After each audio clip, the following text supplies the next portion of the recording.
Hello students. अब आ जाते हैं हम लोग एग्जाम्पल नंबर 10 में। एग्जाम्पल नंबर 10 में क्या बोल रहा है? Discuss the continuity of the function f defined by f x is equal to x plus two if x is less than equals to one and x minus two if x is greater than one. क्या बोल रहा है कि हमें continuity function का discuss करना है। ठीक है, क्या है हमारा जो y है ना, मतलब जो एफ एक्स है वो किसके इक्वल होगा? एक्स प्लस टू के इक्वल होगा। कब? जब x का वैल्यू या तो वन से छोटा हो या तो वन की इक्वल हो। ठीक है, इसका मतलब कि डोमेन में अगर x हम वन की इक्वल लेंगे तो y कहां से निकालेंगे, मतलब f ऑफ वन कहां से निकालेंगे? x प्लस टू से। और अगर हमने डोमेन को वन से ग्रेटर लिया तो y कहां से निकालेंगे? x माइनस टू से।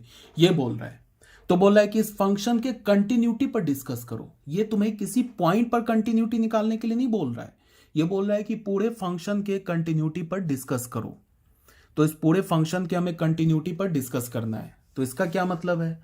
इसका यह मतलब है कि हमें करना क्या है कि हमें इस फंक्शन के पूरे डोमेन पर डिस्कस के डोमेन के हर एक, मतलब इस फंक्शन के पूरे डोमेन के लिए हमें बताना है कि किस पॉइंट पर फंक्शन कंटिन्यूअस है, किस पॉइंट पर फंक्शन डिसकंटिन्यूअस है।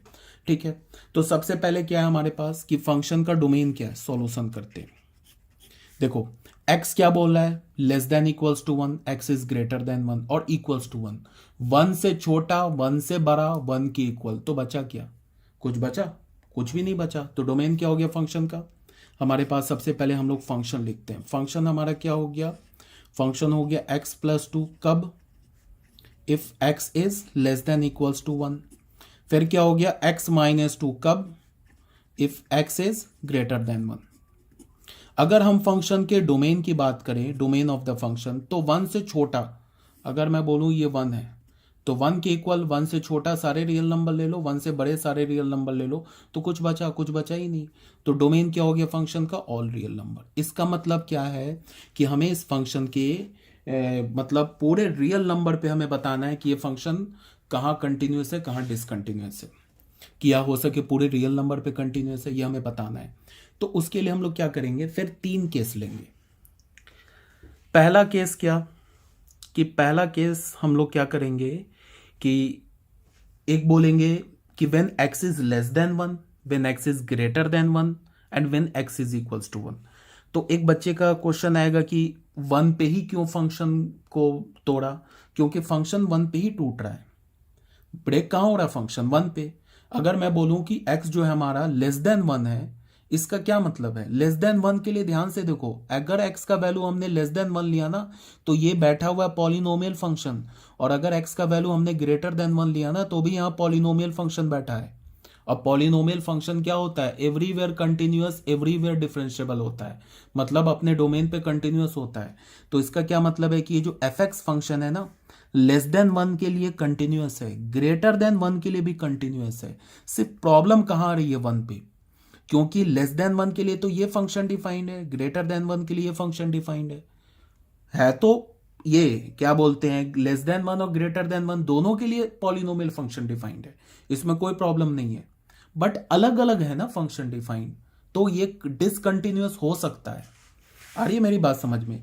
लेकिन लेस देन वन के लिए तो कंटिन्यूअस होगा बिना बोले, ये तो ऑब्वियस ही बात है। लेस देन वन के लिए तो एक ही पॉलिनोमियल फंक्शन है, ठीक है, तो फंक्शन कंटिन्यूअस हो जाएगा। ग्रेटर देन वन के लिए भी तो एक ही पॉलिनोमियल फंक्शन है, तो फंक्शन कंटिन्यूअस हो जाएगा। प्रॉब्लम कहाँ आ रहा है? सिर्फ वन पे, हमें वन को चेक करना है। तो इसको हमने ऐसे लिया, केस वन लिया। सबसे पहले केस वन में हमने क्या लिया? केस वन लिया, ऐसे लिया कि if c is less than one, then अगर c वन से छोटा है तो f ऑफ c क्या होगा? लेस देन वन के लिए क्या करते हैं हम? क्या बोल रहे हैं? x plus to. तो अगर x को हमने c को वन से छोटा लिया तो f ऑफ c क्या होगा? यहां डालेंगे ना, ये क्या होगा? c plus two. ठीक है, अब अगर मैंने वन पर लिमिटिंग वैल्यू लिया, फिर यहां पे कुछ बच्चे कंफ्यूज हो जाते हैं, वो वन पर लेफ्ट हैंड लिमिट निकालने लगेंगे, फिर वन पे राइट हैंड। ऐसा नहीं करेंगे। x वन पे मैं क्या बोल रहा हूं, अगर मैंने c पर लेफ्ट हैंड लिमिट लिया, वन नहीं सॉरी, c पर लेफ्ट हैंड लिमिट लिया, तो अगर मैं c पर फंक्शन का लेफ्ट हैंड लिमिट लेता हूं और c हमारा वन से छोटा है, तो c के लेफ्ट में भी जो नंबर होगा वो भी वन से छोटा होगा, c के जो राइट में नंबर होगा वो भी वन से छोटा होगा। इसको ध्यान में रखो। ये ऑलरेडी बताया है। अगर मैंने ये नंबर लिया ना यहाँ पे 1 और मैंने बोला कि सी जो है यहाँ पे सी है, हो सके सी यहाँ पर हो, तो सी के जो लेफ्ट में राइट में नंबर होगा, जो लेफ्ट में नंबर होगा, दोनों 1 से छोटा ही होगा। मतलब क्या है कि हम लेफ्ट हैंड लिमिट और राइट हैंड लिमिट कब करते हैं? अगर मान लो कि सी पर फंक्शन अपने डोमेन को चेंज कर रहा होता ना, तब हम लेफ्ट हैंड लिमिट और राइट हैंड लिमिट करते। मेरी बात आ रही है समझ में? सी पर फंक्शन अपने डोमेन को, जैसे 1 पर फंक्शन अपने डोमेन को चेंज कर रहा है, 1 के लेफ्ट हैंड लिमिट के लिए हम क्या करेंगे? मतलब ऐसे देखो तुम, 1 पर फंक्शन लेफ्ट हैंड लिमिट के लिए क्या हमारे पास, इधर के लिए क्या है, x+2 डिफाइंड है, इधर के लिए क्या डिफाइंड है, x-2, और 1 पर वैल्यू क्या है, 1 के लिए भी 1 और 1 से लेस के लिए क्या डिफाइंड है, x+2। 1 और 1 से छोटे के लिए क्या डिफाइंड है, x+2, और 1 से ग्रेटर के लिए क्या डिफाइंड है, x-2। तो 1 से हम थोड़ा भी आगे बढ़ेंगे ना, राइट पे जाएंगे तो ये फंक्शन आ जाएगा, 1 से लेफ्ट जाएंगे तो ये फंक्शन आ जाएगा। तो हमें 1 पर क्या करना होगा, लेफ्ट हैंड लिमिट और राइट हैंड लिमिट चेक करना होगा। बट अगर मैंने सी लिया ना 1 से छोटा, तो सी के राइट भी जो नंबर है वो 1 से छोटा, और सी के लेफ्ट भी जो नंबर है वो भी 1 से छोटा है। तो यही फंक्शन, एक ही फंक्शन आ रहा है, तो हमें सी पर लेफ्ट हैंड लिमिट और राइट हैंड लिमिट करने की जरूरत नहीं है। अगर हमने सी लिया ग्रेटर देन 1, तो सी के लेफ्ट भी जो नंबर आएगा वो 1 से ग्रेटर होगा, सी के जो राइट भी नंबर आएगा वो भी 1 से ग्रेटर होगा, जिसके लिए फंक्शन बैठा हुआ है। तो यहां भी फंक्शन नहीं चेंज हो रहा है, तो भी अगर मैंने सी को बोला ग्रेटर देन 0, तो उसके लिए भी हमें क्या करना है, लेफ्ट हैंड लिमिट और राइट हैंड लिमिट करने की जरूरत नहीं है। मेरी बात आ रही है समझ में? सी लेस देन 0 के लिए भी लेफ्ट हैंड लिमिट और राइट हैंड लिमिट करने की जरूरत नहीं है। सिर्फ कहां लेफ्ट हैंड लिमिट और राइट हैंड लिमिट करेंगे, 1 पर, क्योंकि 1 से लेफ्ट जाएंगे तो ये फंक्शन बैठ गया, 1 से राइट जाएंगे तो यहां ये बैठा है।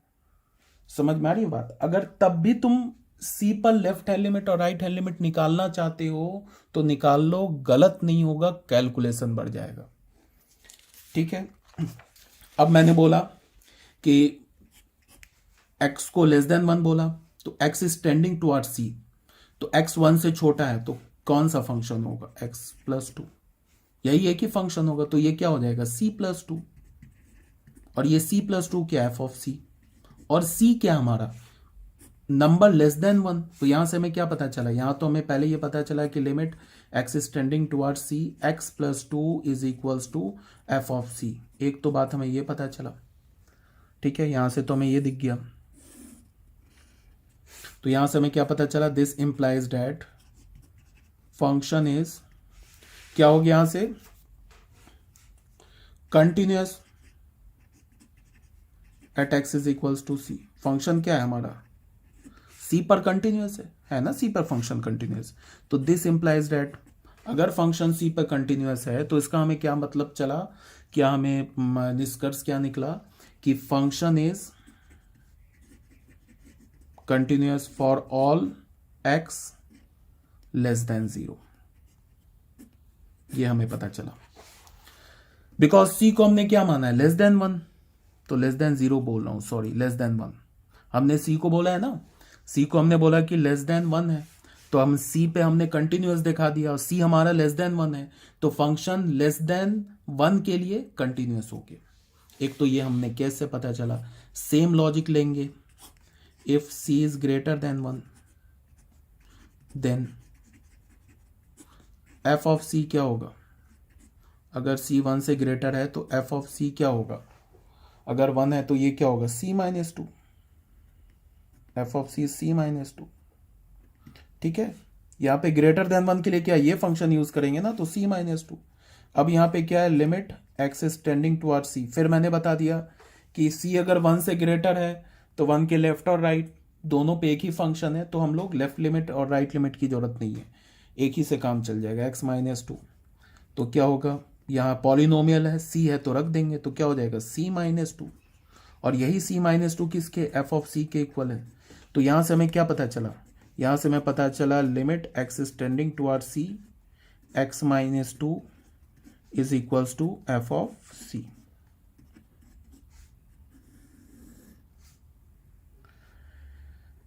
या फिर f ऑफ c, ठीक है। तो यहां से हमें क्या पता चला, function is continuous at x is equals to c. ये क्या इंप्लाई दिया कि फंक्शन इज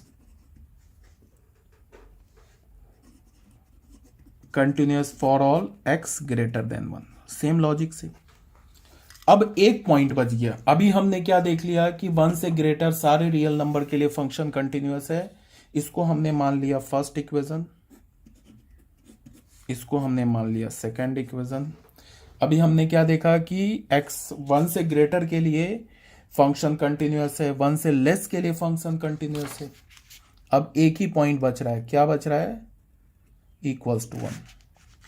थर्ड केस ले लेते हैं, केस नंबर 3।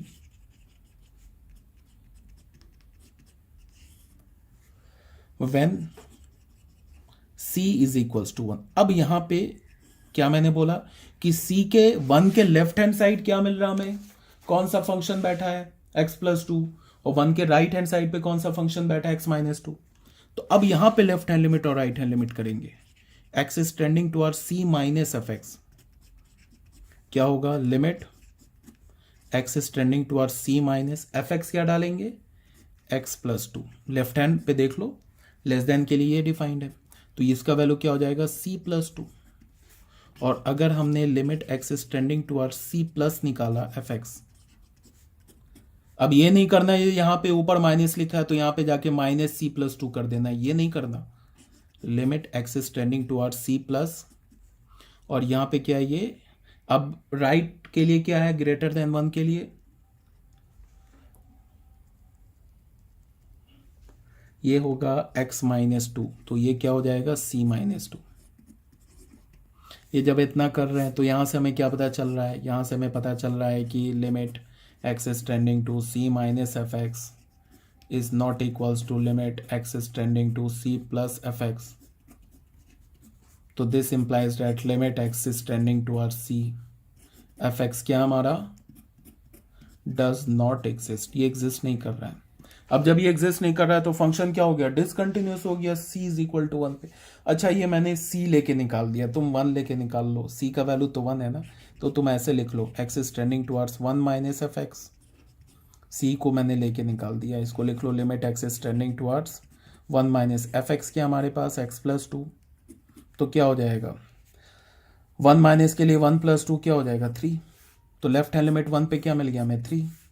लिमिट क्या मिल गया? x is tending towards 1 plus f x लिखेंगे, तो इसका मतलब limit x is tending towards 1 plus f x क्या है? x minus 2। तो क्या होगा? 1 माइनस 2 क्या मिल गया हमें? माइनस 1। तो यहाँ से हमें क्या पता चला कि limit x is tending towards 1 minus f x is not equals to limit x is tending towards 1 plus f x. अब 1 पे हमें लिमिट का वैल्यू चेक करने की जरूरत ही नहीं है, अगर निकालना चाहते हो तो निकाल लो। f ऑफ 1 क्या होगा? 1 के लिए क्या डिफाइंड है? 1 के लिए तो ये डिफाइंड है ना, 1 के लिए हमारा डिफाइंड x प्लस 2, देख लो यही है ना, x प्लस 2 डिफाइंड 1 के लिए, x प्लस 2। तो 1 प्लस 2, तो 1 पे क्या हो जाएगा? 3। इसकी जरूरत ही नहीं है, क्योंकि जैसे ही लिमिट एग्जिस्ट नहीं किया फंक्शन डिसकंटिन्यूस हो गया। तो ये क्या हो गया? इंप्लाइज क्या हो गया? फंक्शन इज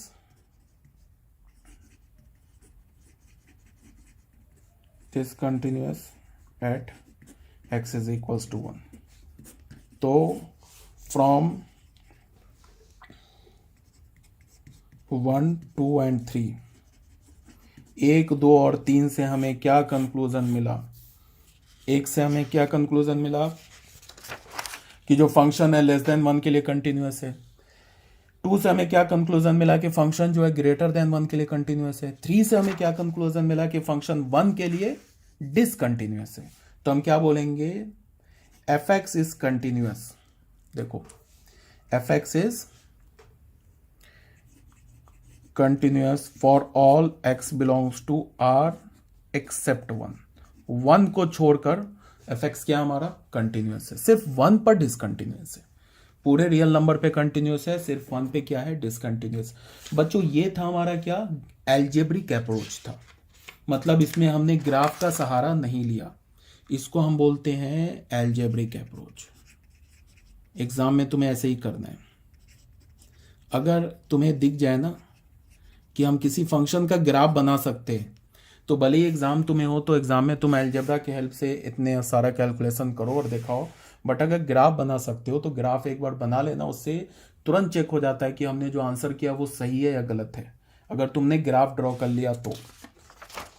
अब देखो ये फंक्शन क्या है, हम लोग दूसरा जो लेंगे 16-17 पेज, ग्राफिकल अप्रोच, जो हमारा है ग्राफिकल। बच्चों ये इस फंक्शन का ना ग्राफ बहुत इजीली ड्रॉ हो जाएगा, क्योंकि पॉलिनोमियल लीनियर पॉलिनोमियल है। लीनियर पॉलिनोमियल होता क्या, स्ट्रेट लाइन होता है। स्ट्रेट लाइन का ग्राफ तो हम बचपन से ड्रॉ कर रहे हैं, ठीक है। क्या हो रहा है, एफ एक्स का वैल्यू क्या दे रखा है, x+2, कब, इफ x इज, और ये क्या दे रखा है x-2, if x is greater than 1। ये फंक्शन दे रखा है। तो हम लोग करते क्या है, ये क्या बोल रहा है, एफ एक्स क्या हमारा y, तो बोल रहा है ना कि y is equals to x+2 line होगा, y is equals to x+2 line होगा कब, जब x 1 या 1 से छोटा हो। y is equals to x-2 line होगा कब, when x is greater than 1। तो एक काम करते हैं, पहले हम ना y is equals to x+2 line को ड्रॉ करते हैं, फिर y is equals to x-2 line पूरे रियल नंबर पे ड्रॉ कर लेते हैं। ग्राफ ड्रॉ करना है ना, तो पहले हम क्या करते हैं, इन दोनों ग्राफ को हम लाइन को पूरे रियल नंबर पे ड्रॉ कर लेते हैं। y is equals to x+2 कब होगा, जब x is less than equals to 1। y is equals to x-2 कब होगा, when x is greater than 1। तो हम इस दोनों लाइन को पूरे रियल नंबर पे पहले ड्रॉ कर लेते हैं। तो उसके लिए क्या करेंगे, ये तो हमारा स्ट्रेट लाइन है, स्ट्रेट लाइन को ड्रॉ करने के लिए क्या चाहिए, 2 पॉइंट चाहिए। 2 पॉइंट कैसे निकालते हैं, एक बार x को 0 डाला, y निकाल लिया। एक बार क्या किया हमने, y को 0 डाला, यहाँ y को 0 डालेंगे तो -2 आ जाएगा, तो -2, 0, ये 2 पॉइंट आ गया इस लाइन पे। इस लाइन पे फिर एक बार x को 0 डाला तो y -2 आ गया। एक बार y को 0 डाला तो x क्या आ गया, 2, 0। ठीक है, अब हमने क्या किया, इसका फंक्शन का कर्व ड्रॉ किया।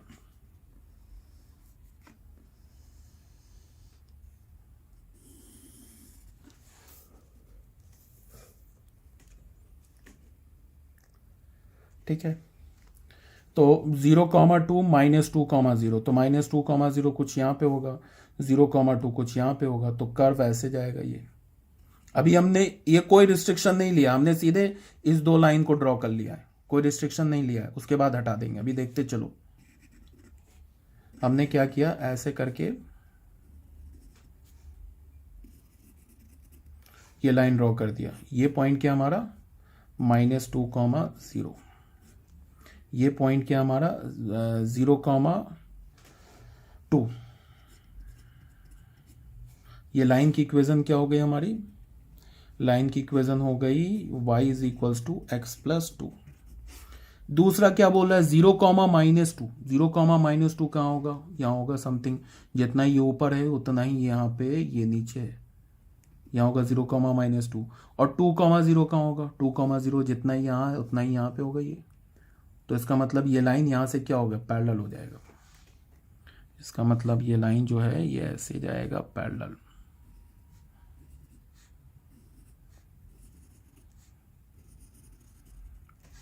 ये क्या हो गया हमारा 2, 0, ये क्या हो गया 0, -2। अभी तो हमने दोनों कर्व्स को ड्रॉ कर लिया विदाउट एनी रिस्ट्रिक्शन, दोनों कर्व्स को ड्रॉ कर लिया। इस लाइन का इक्वेशन क्या है हमारे पास, इस लाइन का इक्वेशन क्या है, y is equals to x-2। ठीक है बच्चे, ड्रॉ कर लिया, y इज इक्वल दिख रहा है x-2। ठीक है, ये हमने विदाउट एनी रिस्ट्रिक्शन ड्रॉ कर लिया। ठीक है, उसके बाद क्या है कि y is equals to x+2 define किसके लिए, 1 और 1 से छोटे के लिए। यार ये बात समझ में, तो 1 पर इसका वैल्यू क्या है, 1 पर इसका वैल्यू 3 होगा, और 1 पर वैल्यू क्या है, यहां पे कुछ समथिंग 1 होगा, यहां पे बीच में होगा 1। तो 1 पर एग्जैक्टली अगर जाएंगे इसके ऊपर, तो यहां पे 1 पर ये देखो क्या होगा, यहां पे ये क्या हो जाएगा 3। 1 के लिए है ना डिफाइंड, देखो ये है ना, ये लाइन क्या है, ये जो है y is equals to x minus two, sorry x plus two किसके लिए डिफाइंड है, 1 और 1 से छोटे के लिए। तो ये तो पॉइंट हमने 1 माना, तो 1 के आगे ये इन सब के लिए ये जो कर्व है ये हट जाएगा, हट जाएगा ये कर्व। तो ये कर्व यहां चला। अब तुम देखो, अब इसमें देखो ये कर्व आ गया और ये पॉइंट क्या हो जाएगा 3। ये देखने में थोड़ा मतलब इसको ऐसे देख लो, नहीं बन गया ठीक ही। ये हमारा 1 हो गया, यहाँ से इतना 1, यहाँ से ये 2, तो ये इतना 3, तो ये हो गया हमारा 3। 3 लिखने का मतलब 0,3, यहाँ पे मैं सिर्फ 3 लिख रहा हूँ, मतलब 0,3, ठीक है। तो ये हो गया। अब ये हमारा कर्व हो गया। अब इसमें से हमें क्या हटाना है, ग्रेटर देन 1 के लिए तो डिफाइंड है, मतलब यहां पे इसके कॉरस्पॉन्डिंग, यहां पे बात को समझो ध्यान से, ये इसके लिए यहां से लेके ये तो हो गया हमारा, ये इसकी कहानी तो हो गई पूरी। अब इसके लिए कर रहे हैं ग्रेटर देन 1, मतलब 1 से ग्रेटर के लिए कहां तक कर्व रखेंगे, ये पूरा कर्व रखेंगे, ये कर्व हटा देंगे इसके लिए, लेस देन 1 के लिए हटा देंगे इसका कर्व। अब कोई बोलेगा कि इस पॉइंट का कोऑर्डिनेट क्या है, तो इस पॉइंट का कोऑर्डिनेट क्या होगा कि इसमें तुम 1 रख दो, तो 1 - 2 - 1, तो इस पॉइंट का कोऑर्डिनेट -1 है। अब कोई बच्चा बोलेगा कि ये कैसे पता चले, 1 क्यों रख दिया यहाँ पे, तो उसके लिए यहाँ पे तो 1 के लिए डिफाइंड नहीं है, तो 1 के लिए नहीं डिफाइंड है। इसको तुम ऐसे देखो, एफ एक्स किसके इक्वल है, x - 2 के इक्वल होगा, कब होगा, if x is greater than 1। 1 के लिए तो डिफाइंड नहीं है, तो चलो 1 पे मैं इसका लिमिटिंग वैल्यू ले लेता हूं, x is tending to f x, तो 1 पे इसका लिमिटिंग वैल्यू क्या होगा, x is tending to 1, x - 2। 1 पर डिफाइंड नहीं है तो, लेकिन 1 पर लिमिट के लिए तो कोई प्रॉब्लम नहीं है, लिमिट तो हो सकता है ना डिफाइंड। तो 1 पर लिमिटिंग वैल्यू क्या हो गया, 1 - 2, तो -1 हो गया लिमिटिंग वैल्यू। लिमिटिंग वैल्यू इस फंक्शन का 1 पर -1 है। इसका क्या मतलब है कि अगर हम x को ना 1 की ओर अप्रोच कराएं, चाहे लेफ्ट हैंड साइड से चाहे राइट हैंड साइड से, फंक्शन का वैल्यू किसे अप्रोच करेगा, -1 को। तो इसका मतलब कि इसके क्रॉसपॉन्डिंग ये जो पॉइंट है ये -1 हो गया, दिख रहा है नहीं, पॉइंट -1 हो गया। बिकॉज अगर हम फंक्शन को लेफ्ट हैंड साइड से अप्रोच कराएं या राइट हैंड साइड से अप्रोच कराएं, फंक्शन जो है -1 को अप्रोच कर रहा है। तो ये फाइनल हमारा कर्व क्या आ गया, फाइनल हमारा बच्चों ऐसे कर्व आ गया। ये पॉइंट हमारा ऐसे, एक पॉइंट जाएगा ऐसे, ये पॉइंट, एक पॉइंट एग्जैक्टली इसके इधर यहां पे, और ये जाएगा एकदम इसके पैरेलल ऐसे।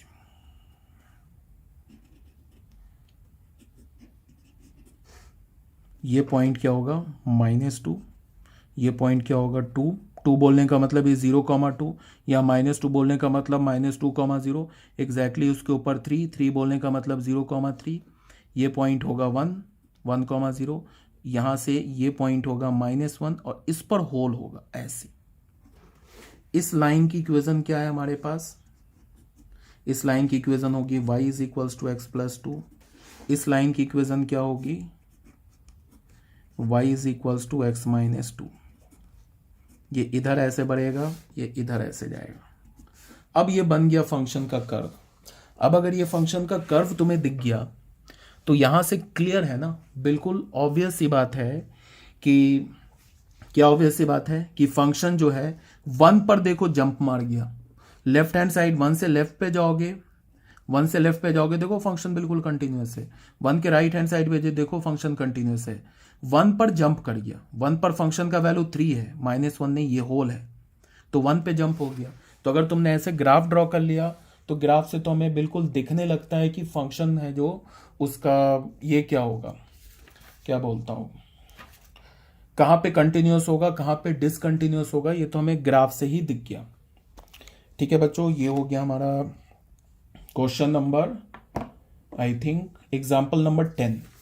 अब एग्जाम्पल नंबर 11, 12 एंड 13 इसको मैं क्या करता हूं कि नेक्स्ट वीडियो में कर देता हूं, ठीक है।